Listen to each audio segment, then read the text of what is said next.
একজন মানুষ যে নিজেকে খোদা ভাবত, আরেক নবী যার হাতে ছিল আল্লাহর অলৌকিক শক্তি। চলো আজ জেনে নিই ইসলামের ইতিহাসের সবচেয়ে বড় ধ্বংসের কাহিনী, যেখানে যেন মহান আল্লাহ কিভাবে ফেরাউনকে ধ্বংস করেছিল হযরত মুসা আলাইহিস সালামের মাধ্যমে।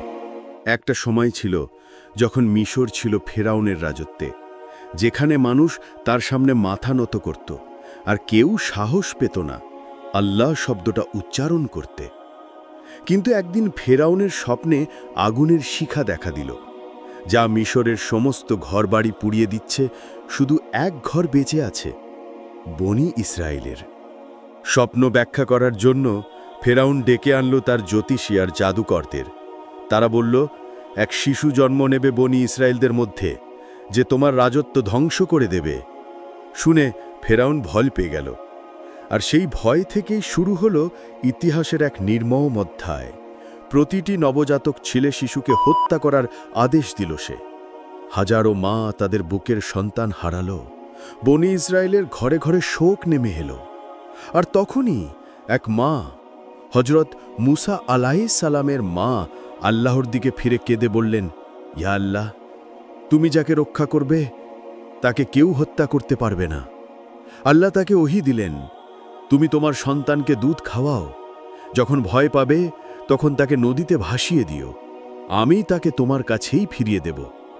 মা কাঁদতে কাঁদতে ছোট্ট একটা বাক্সে রাখলেন নবজাতক মুসাকে আর ছেড়ে দিলেন প্রবল স্রোতের নীল নদে। ভাই, সেই নদী যেখানে একদিকে মৃত্যুর ভয়, সেই নদীই বয়ে নিয়ে গেল মুসাকে সরাসরি ফেরাউনের প্রাসাদের সামনে। ফেরাউনের স্ত্রী আসিয়া ছিলেন এক দয়ালু নারী। তিনি শিশুটিকে দেখে বললেন, এ শিশুটি আমাদের জন্য শান্তি হবে, একে হত্যা করো না। এভাবেই ফেরাউনের রাজপ্রাসাদে যার রাজা চেয়েছিল সেই শিশুটিকে হত্যা করতে, সেখানেই বড় হতে লাগলো সেই শিশু যে একদিন ফেরাউনের সিংহাসন ভেঙে ফেলবে। এটাই ছিল আল্লাহর পরিকল্পনা। যেখানে মানুষ ভাবে আমি সব নিয়ন্ত্রণে রেখেছি, আল্লাহ সেখানে বলেন, আমার পরিকল্পনাই সর্বোত্তম। বছর কেটে গেল। ছোট্ট মুসা এখন বড় হয়েছে, প্রাসাদের রাজপুত্রের মতো জীবন কাটাচ্ছে। কিন্তু তার হৃদয়টা আলাদা।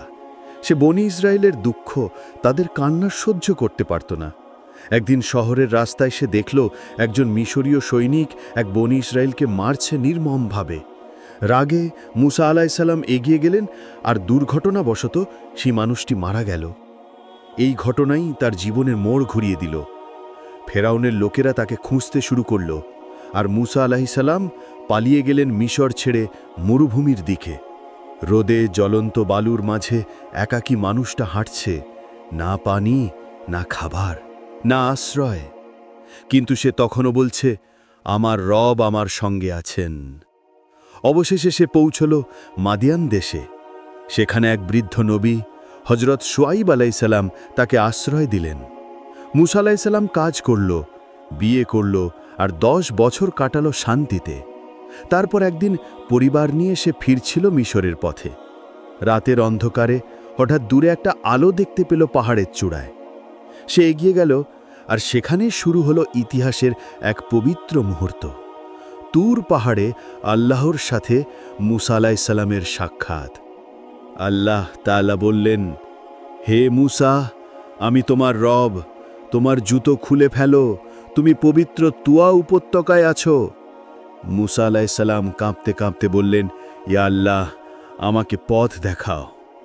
আল্লাহ তাকে নবুয়তের দায়িত্ব দিলেন, যাও ফেরাউনের কাছে যাও, সে সীমা লঙ্ঘন করেছে। মুসা আলাইহিস সালাম বললেন, ইয়া আল্লাহ, আমার জিহ্বা স্পষ্ট নয়, আমার ভাই হারুনকে সঙ্গে দাও। আল্লাহ বললেন, আমি তোমাদের দুজনের সঙ্গে আছি। ফেরাউন, সেই রাজা যে বলেছিল আমি আল্লাহ, তার দরবারে হাজির হলো মুসা আলাইহিস সালাম। হাতে ছিল লাঠি, মুখে আল্লাহর নাম। মুসা আলাইহিস সালাম বললেন, ফেরাউন, আমি তোমার প্রভুর পক্ষ থেকে এসেছি, বনি ইসরায়েলকে মুক্ত করো। ফেরাউন হেসে বলল, তুমি কি আমার মতো রাজাকে শিক্ষা দেবে? যদি সত্যি প্রমাণ থাকে দেখাও। মুসা আলাইহিস সালাম তার লাঠি ছুঁড়ে দিলেন মাটিতে, আর আল্লাহর ইজাজতে সেটা বিশাল এক সাপ হয়ে গেল। দরবার কেঁপে উঠল, জাদুকররা, মন্ত্রীরা সবাই চমকে গেল। ফেরাউন বলল, এটা তো জাদু, আর ডেকে আনলো দেশের সব জাদুকরদের।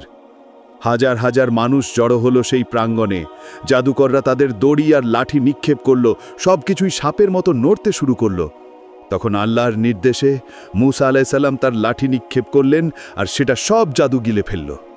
জাদুকররা হতবাক হয়ে মাটিতে সিজদা দিল, বলল, আমরা বিশ্বাস করলাম মুসা ও হারুনের রবের প্রতি। ফেরাউন চিৎকার করে বলল, তোমরা আমার অনুমতি ছাড়াই বিশ্বাস করলে, তোমাদের শাস্তি দেব। কিন্তু জাদুকররা বলল, তুমি যা খুশি তাই করো, আমরা আমাদের রবের দিকে ফিরে যাব। ভাই, এটাই ঈমানের শক্তি, যেখানে মৃত্যু থেকেও মানুষ আল্লাহকে বেছে নেয়। এই ঘটনাই ছিল ফেরাউনের অহংকারের শুরুতে শেষের ঘোষণা। আল্লাহ তাকে বহু নিদর্শন দেখিয়েছিলেন, কিন্তু সে বলেছিল, আমিই শ্রেষ্ঠ। বনি ইসরায়েলের দাসত্ব চলছিল বছরের পর বছর। ফেরাউন তাদের কাজ করাতো, কিন্তু খেতে দিত না, মর্যাদা দিত না। আল্লাহ তাআলা একের পর এক নিদর্শন পাঠালেন। রক্ত, ব্যাঙ, উকুন, ঝড়, পঙ্গপাল আর অন্ধকারে ঢাকা দিনগুলো। প্রতিবার ফেরাউন বলতো, হে মুসা, তোমার প্রভুকে বলো এই বিপদ সরাও, আমি তোমার জাতিকে মুক্ত করব। কিন্তু বিপদ চলে যেতেই সে আবার কথা ভাঙত। তখন আল্লাহ নির্দেশ এলো, হে মুসা, রাতের অন্ধকারে তোমার জাতিকে নিয়ে চলে যাও। রাতের নিস্তব্ধতায় মুসা হাঁটছেন সামনে, তার পিছনে হাজারো ক্লান্ত মানুষ, নারী, শিশু, বৃদ্ধ। তাদের চোখে শুধু একটাই আশা, মুক্তি। কিন্তু পিছনে ফেরাউনের সৈন্যদল, তারা তাড়া করছে, মশালের আলোয় পুরো আকাশ লাল হয়ে গেছে। বনি ইসরায়েলের হৃদয় ভয়, সামনে বিশাল নীল নদ, পিছনে মৃত্যু। তারা চিৎকার করে বলল, হে মুসা, আমরা তো ধরা পড়ে গেলাম। মুসা আলাইহিস সালাম বললেন, না, আমার রব আমার সঙ্গে আছেন, তিনি আমাকে পথ দেখাবেন। ঠিক সেই মুহূর্তে আল্লাহর নির্দেশ এলো, তোমার লাঠি নীল নদের দিকে আঘাত করো। মুসা আলাইহিস সালাম লাঠি তুললেন আর আঘাত করলেন নদীতে। জল কেঁপে উঠল, বাতাস চিৎকার করল, আর নীল নদ আল্লাহর হুকুমে দুই ভাগ হয়ে গেল। সমুদ্রের মাঝখানে তৈরি হলো শুকনো পথ, দুই পাশে বিশাল পানির দেয়াল দাঁড়িয়ে আছে, যেন কাঁচের প্রাসাদ। মুসা আলাইহিস সালাম ও বনি ইসরায়েল দৌড়ে পার হচ্ছেন। আল্লাহর সাহায্যে তারা নিরাপদে ওপারে পৌঁছালেন। কিন্তু ফেরাউনও থামল না। সে তার সৈন্যবাহিনী নিয়ে ঢুকে পড়ল সেই পথের মধ্যে। হাসতে হাসতে বলল, দেখো, মুসা শুধু এক জাদুকর। যখন ফেরাউন পুরোপুরি নদীর মাঝখানে এলো, আল্লাহ বললেন, হে মুসা, তোমার লাঠি আবার আঘাত করো। লাঠি পড়ল, আর নীলনদ আবার মিলিত হলো। গর্জন করে উঠল জল, ডুবে গেল ফেরাউনের বাহিনী। পানি তাকে টেনে নিচ্ছে, শ্বাস নিতে পারছে না। আর শেষ মুহূর্তে সে বলল, আমি বিশ্বাস করলাম মুসা ও হারুনের রবের প্রতি। কিন্তু আল্লাহ বললেন, এখন যখন তুমি দেখছো শাস্তি তোমার সামনে, আজ নয়, আজ তোমার দেহ থাকবে চিহ্ন হিসাবে, পরবর্তী প্রজন্মের জন্য শিক্ষা।